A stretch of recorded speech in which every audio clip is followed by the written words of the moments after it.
एक scene create किया जा रहा है सरकार की ओर से। वो इस बात का द्योतक है कि सरकार चाहती है कि न्यायपालिका भी उनके अधीन हो जाए। जैसा बयान देश के कानून मंत्री दे रहे हैं और जिस तरह की क्रियाकलाप सरकार की ओर से हो रही है, वो इस बात का द्योतक है कि सरकार चाहती है कि न्यायपालिका सरकार के अधीन हो, और अगर ऐसा हुआ तो सबसे ज्यादा दुखद ये होगा कि तब लोकतंत्र की हत्या होगी, तब देश के संविधान की हत्या होगी। नमस्कार, मैं शिवानंद गिरी केवल सच न्यूज में आप सभी दर्शकों का स्वागत करता हूं। दोस्तों, हमारे भारतीय संविधान की प्रमुख 3 स्तंभ हैं: विधायिका, कार्यपालिका और न्यायपालिका। विधायिका का कार्य कानून बनाना है, कार्यपालिका का कार्य जो कानून बने हैं उसका पालन करवाना है, और न्यायपालिका का कार्य जो महत्वपूर्ण कार्य है, जो कानून बने हैं उसके अनुसार न्याय देना है। और इन तीनों को स्वतंत्र रखा गया है। और लेकिन आए दिनों जिस प्रकार की स्थिति देखने को मिल रही है कि विधायिका का प्रभाव न्यायपालिका पर बढ़ता जा रहा है। कुछ राजनीतिक दलें न्यायपालिका के आदेश का खुल्ला उल्लंघन करती हैं। सुप्रीम कोर्ट या हाई कोर्ट के आदेश के खिलाफ वे ऊपर के न्यायालय में न जाकर धरना प्रदर्शन करना, सड़क जाम करना, इस प्रकार के कार्य किए जाते हैं, जो कि गलत है। हालांकि भारत के संविधान के अनुच्छेद 226 में हाई कोर्ट को और 32 में अनुच्छेद 32 में सुप्रीम कोर्ट को यह पावर दिया गया है कि पब्लिक इंटरेस्ट में विधायिका द्वारा बनाए गए कानूनों की जांच कर सकती है, उसकी वैधानिकता और पब्लिक इंटरेस्ट में कितना वो कानून सही है, इसकी सुनवाई करके उचित ऑर्डर या ऑब्जर्वेशन दे सकती है। परंतु जिस प्रकार से राजनीतिक दल, सभी राजनीतिक दल ये अपने राजनीति को चमकाने के लिए चुनाव आयोग हो या सेना हो या जुडिशरी हो या और भी संवैधानिक संस्थाएं हो, उस पर उंगली उठाने का कार्य कर रही है, वो गलत है।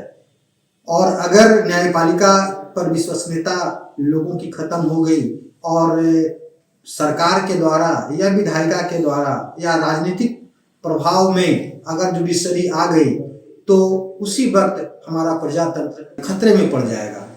तो आइए इसी विषय पर एक कार्यक्रम कल करवाया गया पटना जिला अधिवक्ता संघ में। सिविल कोर्ट पटना के सभी अधिवक्ताओं ने कराया, जिसमें कि advocate association Patna high court के वरीय अधिवक्ता सेक्रेटरी श्री योगेश चंद्र वर्मा जी आए और कार्यक्रम की अध्यक्षता श्री वीरेंद्र कुमार ने किया और उस कार्यक्रम का मंच संचालन श्री विनोद सिंह ने किया। इसमें बहुत सारे अधिवक्ता गण आए, जिसमें प्रमुख रूप से विनोद कुमार गुप्ता और एसके मिश्रा, अंजुम बारी, रामाशीष ठाकुर और अन्ना हजारे उर्फ राजकुमार प्रसाद, रामजीवन प्रसाद इत्यादि कई गणमान्य अधिवक्ता गण ने अपने अपने विचार दिए। तो आइए देखते हैं उस कार्यक्रम जिसका शीर्षक था save judiciary protect people's right. तो आइए देखते हैं उस कार्यक्रम के कुछ प्रमुख अंश।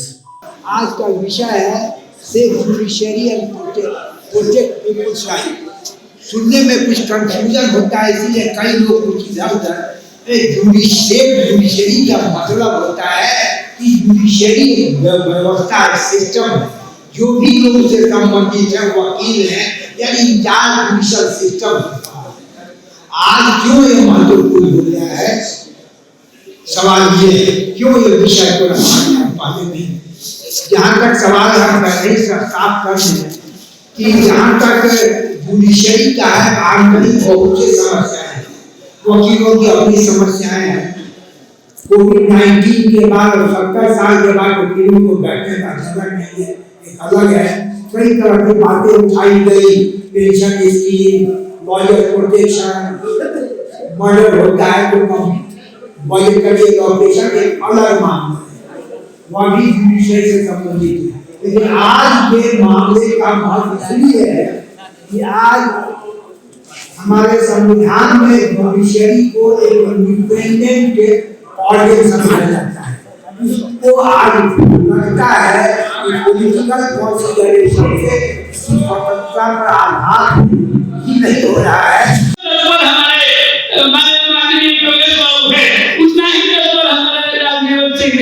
इसलिए हम लोग तो बेसब्री से इंतजार कर रहे हैं कि राजनीति इसलिए हम आग्रह करते हैं राजनीति को आइए और हम लोग को अपने विचार से आजादी कीजिए राजनीति जी माननीय अध्यक्ष जी, माननीय अधिवक्ता बिहार बार काउंसिल के सदस्य एडवोकेट एसोसिएशन के प्रेसिडेंट श्री योगेश चंद्र वर्मा जी और इस परिचर्चा में भाग ले रहे तमाम सम्मानित अधिवक्ता मित्रों, हम जो ये विषय योगेश बाबू के इंस्पायरेशन पर हम लोग जो ये विषय रखे हैं, safe judiciary and protect the people's rights.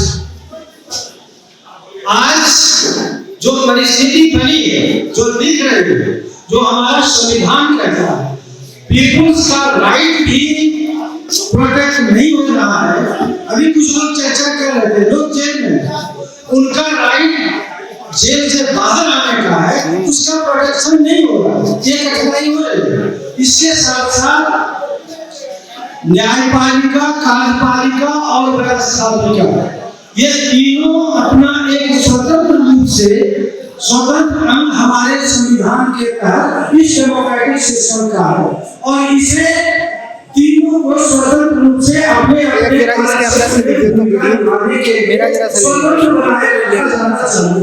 लेकिन अभी या पहले से भी देखा जा रहा है कि न्यायपालिका पर जब वो सरकार के कहीं कुछ खिलाफ में आदेश करती है न्यायपालिका, तो उस पर हमले शुरू हो जाते हैं।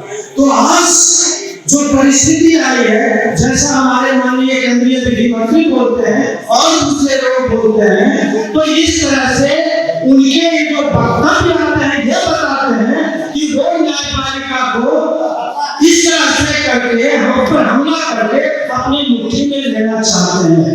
तो न्यायपालिका की स्वतंत्रता खतरे में है और इसे बचाने के लिए जो इस न्यायिक प्रणाली में हम एक पिलर के रूप में हैं, हम जो इसके एक अंग के रूप में हैं, हमारा ये दायित्व होता है कि हम इसको आगे बढ़ाएं। और जब न्यायपालिका सही ढंग से काम नहीं करेगी तो पीपुल्स का राइट भी सही ढंग से बचा हुआ नहीं रहेगा। इसलिए आज जो परिस्थिति आई है कि लोगों के अधिकार को और न्यायपालिका को दोनों को कैसे हम लोग प्रोटेक्ट कर सकें, इसके लिए मैं अपनी बात ज्यादा नहीं कहूँगा।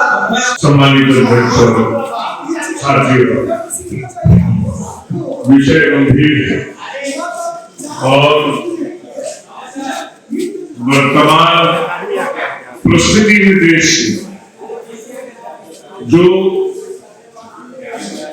एक सीन क्रिएट किया जा रहा है सरकार की ओर से, वो इस बात का द्योतक है कि सरकार चाहती है कि न्यायपालिका भी उनके अधीन हो जाए।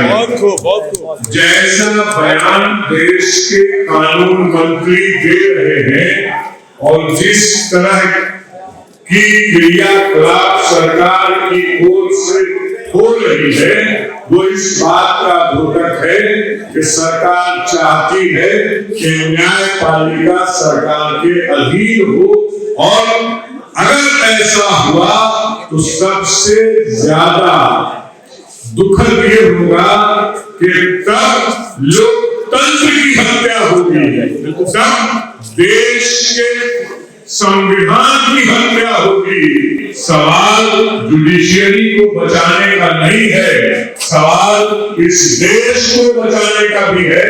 इसलिए कि अगर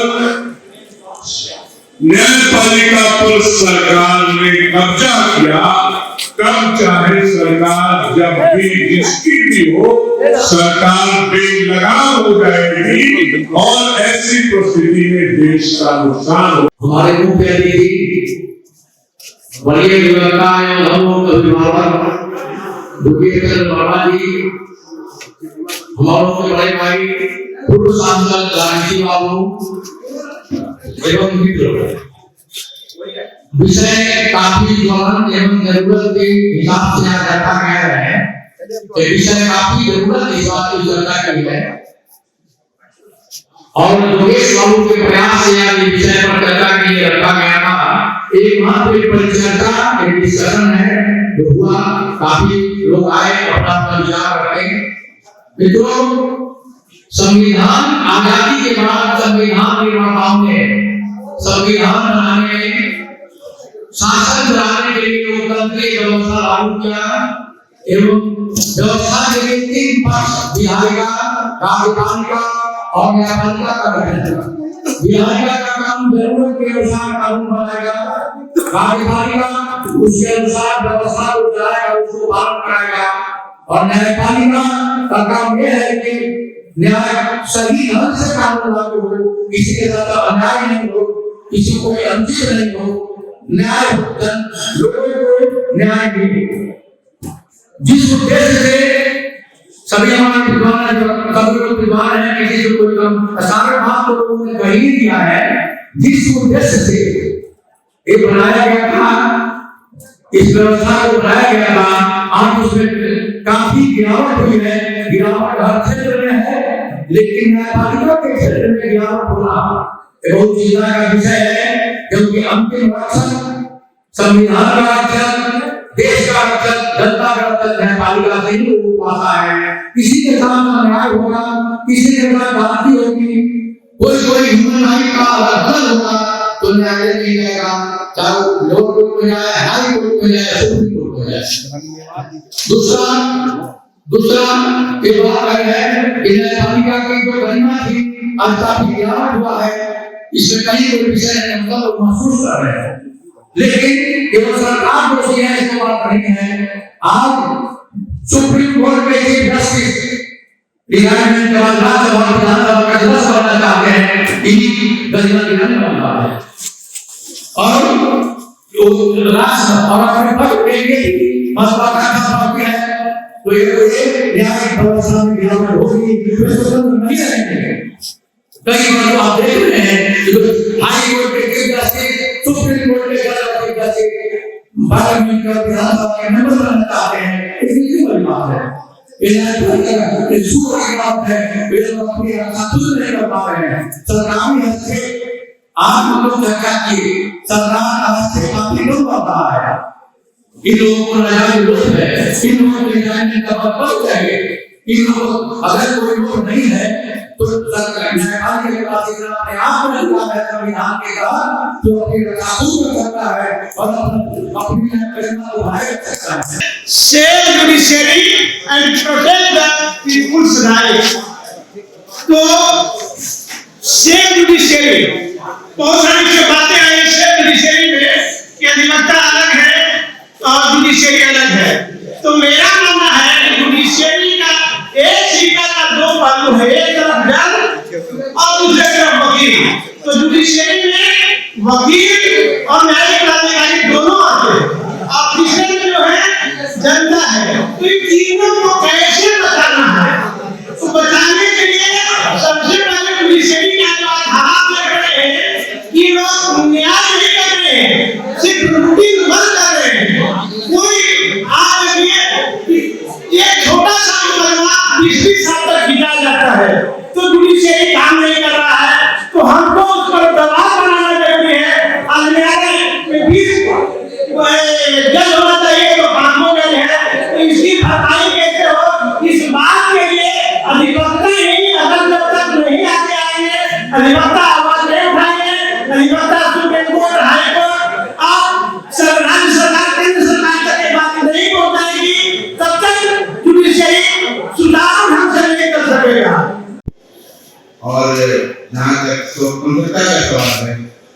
न्यायपालिका इस वक्त नहीं रही।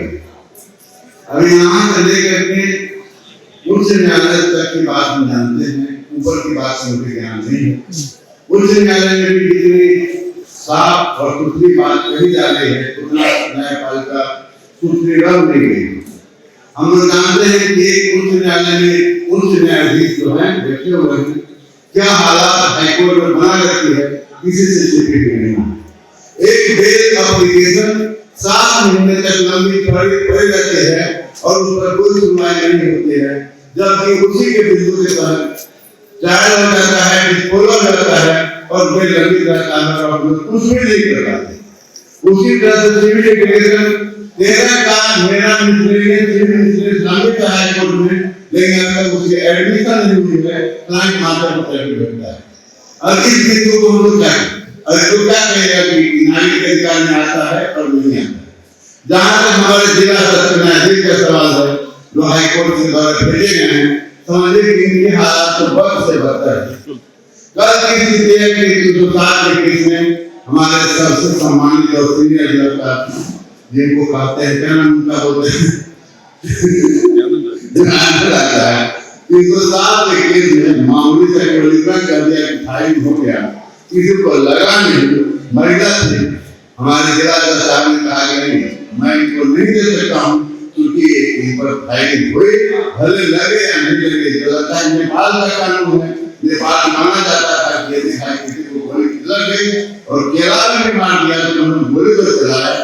तो ये न्यायपालिका की बात है जिस पर आप उम्मीद करते हैं कि वो हालात है।